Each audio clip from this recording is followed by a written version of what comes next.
milhares de anos, animais pré-históricos construíram diversos abrigos subterrâneos. Estes túneis, esculpidos por criaturas da megafauna, podem ser encontrados em diversos locais e são um objeto de estudo do projeto Paleotocas. Uma paleotoca é um lugar que um organismo, um grupo de organismos, habitou, fez para habitar, ou já era um lugar escavado que ele aproveitou para viver, para apenas se proteger de algum momento, Então a gente observa que tem diferentes tipos. Tem alguns lugares que provavelmente ficou mais tempo, em outros não, era de passagem. E fora que existe a possibilidade de um organismo coabitar aquele lugar, aquele espaço, normalmente está cavado no substrato, na rocha, com outro organismo. Então são dois organismos coabitando. Eu posso dizer que é um abrigo que foi escavado por animais da megafauna. Considerando aqui as possibilidades da megafauna, a gente vê que na megafauna, nesses animais que viveram até bem pouco tempo nessa região aqui, tem alguns que certamente não cavavam. Por exemplo, elefante, rinoceronte, camelo, cavalo, urso. Esses bichos não cavam porque eles não têm como cavar.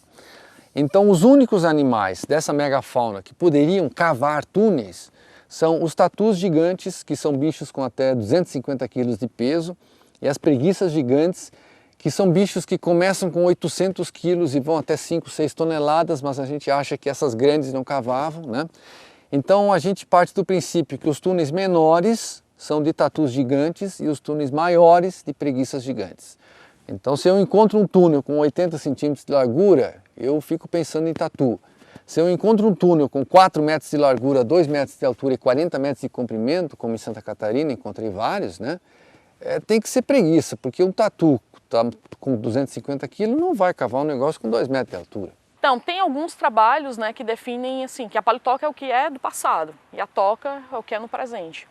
E existem alguns que falam que é uma toca preenchida, então que tem um sedimento tapando todinha ela, e outros que não estão preenchidos. Então depende da metodologia e de como o autor, a pessoa que está trabalhando com as tocas, redefine aquilo. Então existem definições com preenchimento, sem preenchimento, e se é antigo ou se é novo. As paleotocas, esses túneis de mamíferos pré-históricos da megafauna, eles começaram com o professor Wilvock, aqui do Instituto de Geociências da URGS, que chamou atenção para essas feições.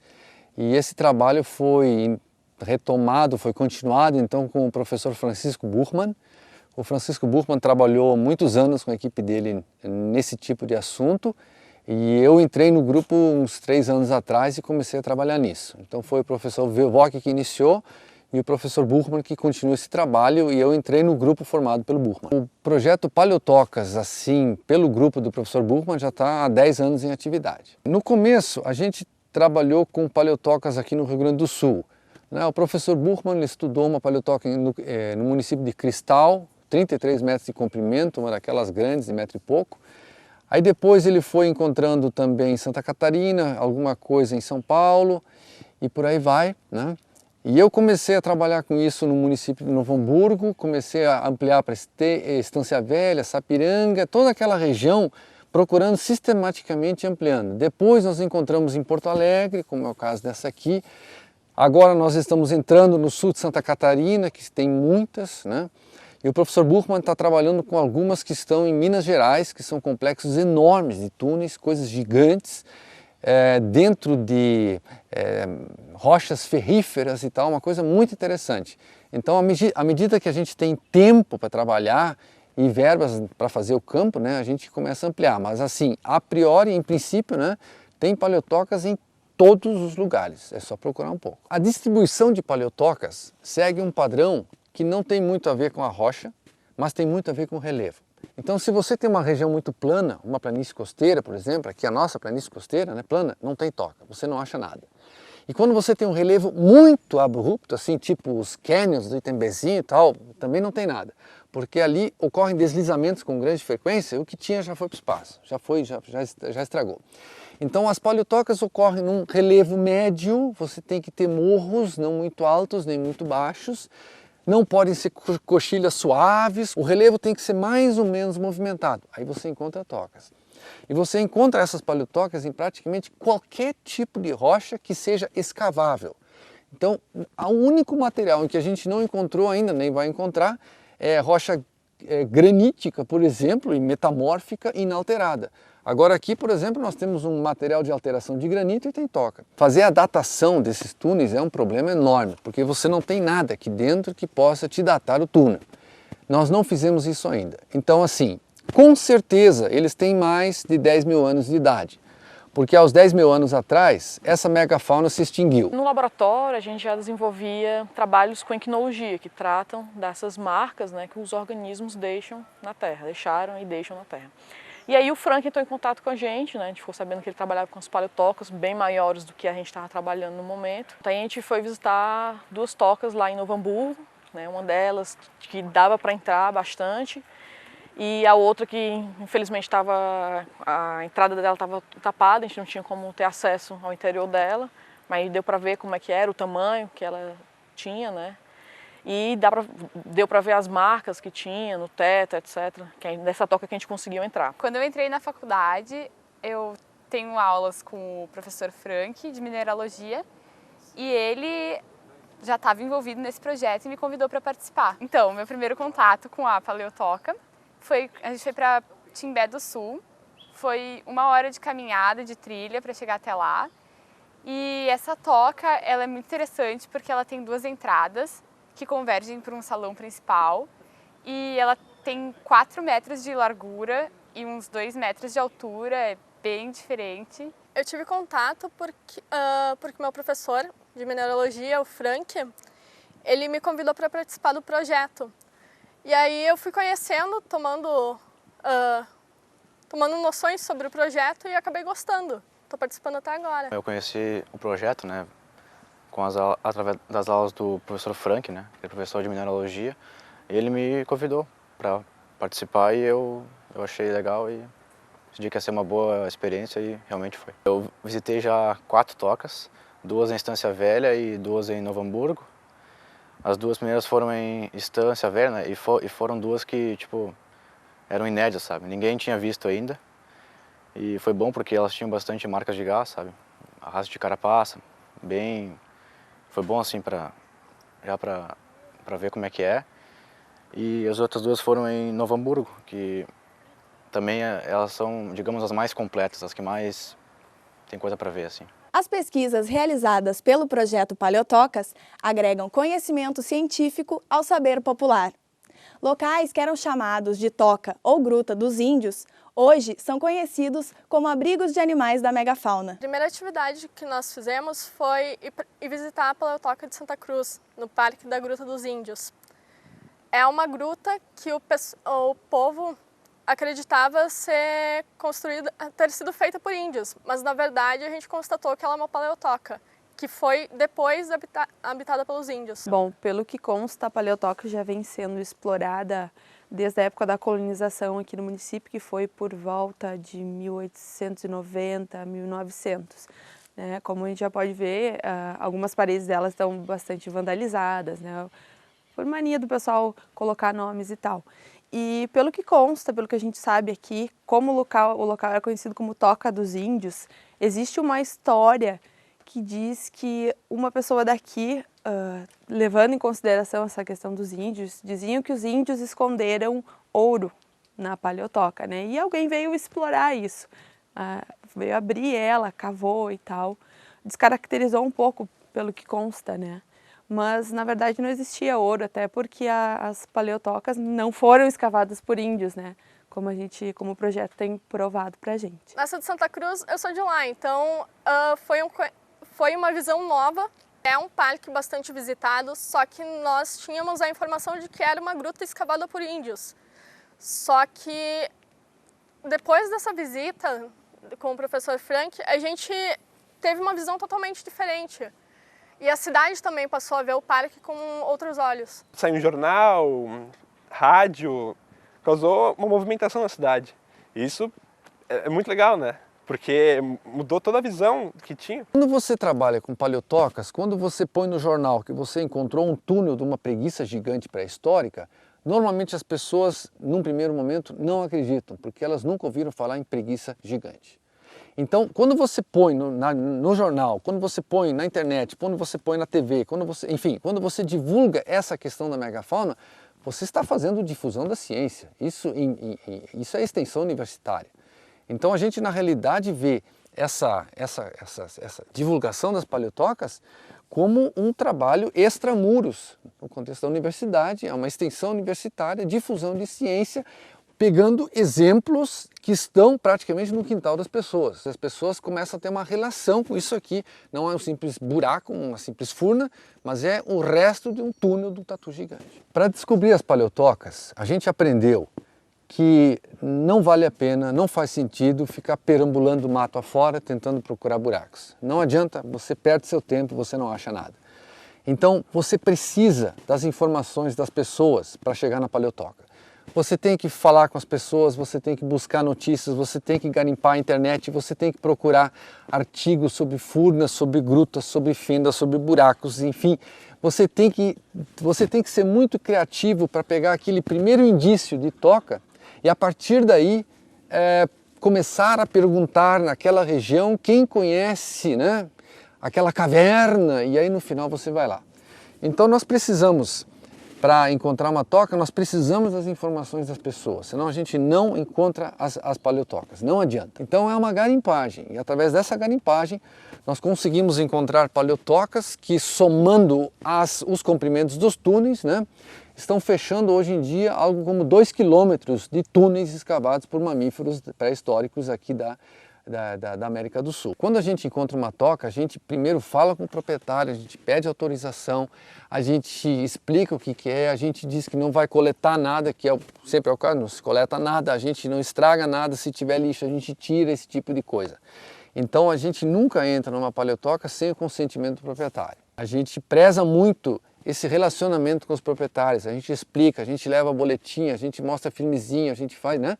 A gente envolve essas pessoas e essas pessoas acabam depois fornecendo pistas para outras paleotocas. Então você cria um grupo de apoiadores, né, que vai fazer com que o trabalho tenha continuidade naquela região. A gente vai lá pesquisar. Então a gente vai, pega medidas, acha evidências como marca de garra, paredes arredondadas, como foi o nosso caso. E então a gente pega a medida, filma, tira fotos, volta para a faculdade e analisa tudo e manda para áreas, que nem acha um sol, como acharam mais parte da arqueologia, e aí manda para um arqueólogo e a gente vai pegando informações de todas as áreas para ter certeza do que é uma paleotoca mesmo. A gente não pode declarar qualquer buraco como sendo uma paleotoca. Então a gente se obrigou a estudar cavernas, a ver quais são os tipos de cavernas formadas através de diferentes processos. E agora a gente já sabe que cavernas se formam por pelo menos 15 processos diferentes. E quando a gente acha um túnel, a gente analisa o túnel para saber para ver quais são as evidências de que ele realmente é uma paleotoca.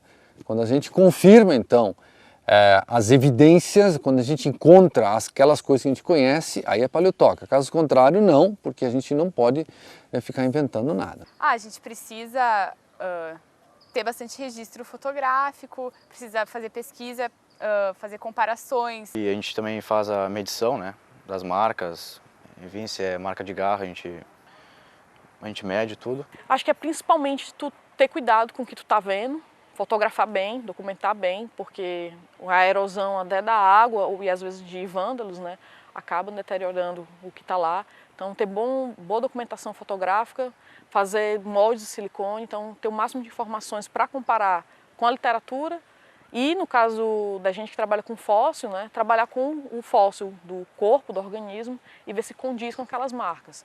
Então ter um processo metodológico correto, né, bem definido, para que não seja perdido as informações. Para fazer o levantamento das informações científicas que elas oferecem, né, a gente teve que desenvolver toda uma técnica, porque nós somos o único grupo no mundo que trabalha com paleotocas.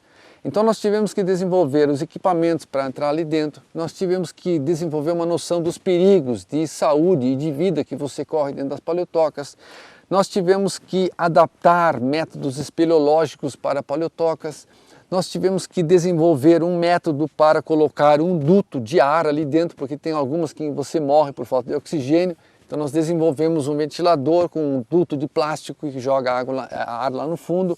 Então nós tivemos que adaptar muitas coisas, mas agora a gente tem os meios técnicos para registrar as feições que tem na toca, para medir ela e para tentar tirar alguma conclusão dessa paleotoca em termos de escavador e esse tipo de coisa. O projeto Paleotocas contribui com a formação acadêmica e científica dos professores e estudantes envolvidos, além de estimular o desenvolvimento de turismo e renda. Suas pesquisas são importantes ainda no resgate histórico de uma área pouco explorada pela ciência. A importância da pesquisa, primeiro que não tem muito conhecimento sobre paleontologia, é uma área pouco estudada, ainda mais sobre paleotoca. A maior evidência aqui é no Rio Grande do Sul e Santa Catarina, então é muito restrito a área de estudo. Então é uma coisa pioneira, é muito difícil achar, não tem outros dados, toda a metodologia tem que ser criada, porque não tem como pesquisar pequenas marcas, mas não tem um livro sobre isso, alguma literatura específica. Então tudo a gente está criando junto, é uma nova área. A importância é que tem que ter um conhecimento sobre os animais que habitavam aqui, que é pouco estudado. Esse é o grande fator. Eu acho que tem uma grande variedade de estudos que possam ser implementados, né? Principalmente de cunho regional, né? Para ver realmente como é que era a variação dessas paleotocas, como é que eram os organismos que habitavam ali. Então eu penso no aspecto paleontológico, né?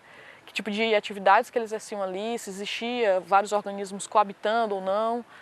Então eu vejo uma série de trabalhos acadêmicos mesmo, né? Talvez até o meu trabalho, acho que é só nós mesmos que estamos fazendo, porque é uma marca que ninguém viu e ninguém fez, eu acho também, né? Então, e também aumenta muito o conhecimento, a contribuição no campo da paleontologia, né? Que dessa época do Pleistoceno não tem muitos trabalhos assim. E fora do ponto de vista de turismo, né? Tu estava angariando um espaço para as pessoas visitarem a cidade.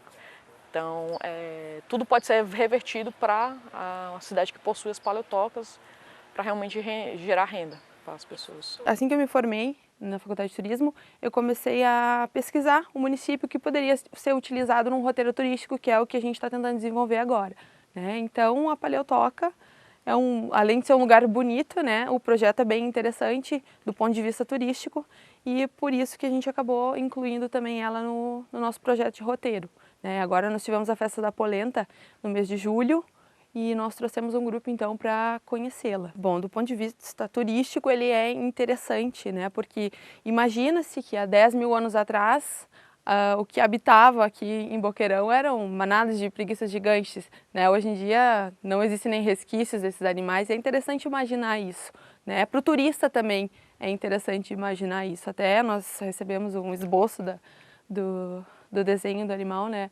O pessoal olhou, gostou, é interessante. Eu acho que assim, a gente não tem como saber quais eram os bichos que viveram lá, como era a característica desses bichos, porque a gente não tem mais eles agora, né, atualmente. Então é muito importante para a gente saber qual era o tamanho do bicho que morou que escavou aquela paleotoca, os povos que posteriormente passaram por lá.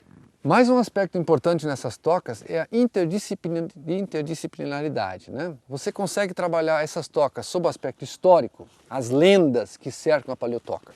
Você consegue trabalhar isso do ponto de vista paleontológico, os bichos que cavaram a toca. Você consegue trabalhar isso aqui com biologia, quais são os animais que vivem nessa caverna, nessa toca hoje em dia. Você consegue entrar com arqueologia, porque em algumas delas você tem grafismos rupestres, ou seja, inscrições feitas pelos índios nas paredes da toca. Então, elas oferecem um vasto campo de pesquisa em várias áreas do conhecimento. O aproveitamento das paleotocas em diversas áreas do conhecimento, evidentemente, é muito interessante. Mas aí entra a capacidade da gente em orientação. A gente tem uma capacidade, um tempo limitado para fazer isso aqui, né? A gente tem muita aula para dar, tem muito serviço administrativo, tem outras, né? Enfim, você não tem muito tempo para dedicar a isso. Então nós estamos recém-iniciando com essa questão da interdisciplinaridade. Mas a gente tem um potencial muito bom de trabalhar isso com estudantes de várias áreas, sim. Mas nós estamos recém começando. Eu acho que é muito importante porque a gente consegue desde a fase da pesquisa até a fase da apresentação de trabalho científico. Então isso ajuda bastante a gente a entender como é que é o processo de montagem de um trabalho científico e apresentar num congresso. E também, com certeza, essas informações são muito valiosas, né, para aumentar meu conhecimento e minha formação como geóloga. Bom, ampliou os horizontes, agora eu tenho uma visão diferente. Eu acreditava que eu não fosse gostar de paleontologia e é uma coisa que agora eu estou adorando. Eu não sei se eu vou trabalhar com isso, é muito cedo, mas envolve outras áreas, né? Não é só a paleontologia mesmo que a gente trabalha, a gente vê densidade de rocha, das cavernas, e mesmo assim isso vai te dando uma visão geral da geologia. Não é um trabalho específico, né? Para mais informações sobre o projeto Paleotocas, acesse o site